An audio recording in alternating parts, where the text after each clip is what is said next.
રાજકોટ જિલ્લાના ઉપલેટા ખાતે જિલ્લા કક્ષાના ગણતંત્ર દિવસની ઉજવણી કરવામાં આવી હતી.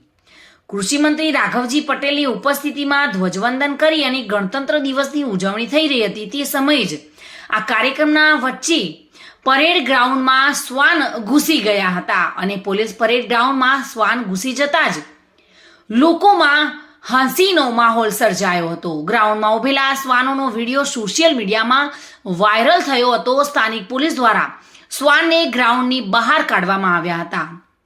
આ સમયે જ મંત્રીનું વક્તવ્ય શરૂ હતું ત્યારે જ ગ્રાઉન્ડમાં શ્વાન ઘૂસી ગયા હતા અને ઉચ્ચ અધિકારીઓ, કલેક્ટર અને જિલ્લા પોલીસ વડા પણ ત્યાં ઉપસ્થિત હતા. મંત્રીના ભાષણ દરમિયાન વિક્ષેપ પડ્યો હતો અને મંત્રીએ ખુદ જ ઈશારો કર્યો હતો કે આ શ્વાનોને બહાર નીકાળો. અંતમાં પોલીસ જવાનોએ દોડી અને આ શ્વાનને ગ્રાઉન્ડની બહાર કાઢ્યા હતા અને ફરી કાર્યક્રમની શરૂઆત કરી હતી.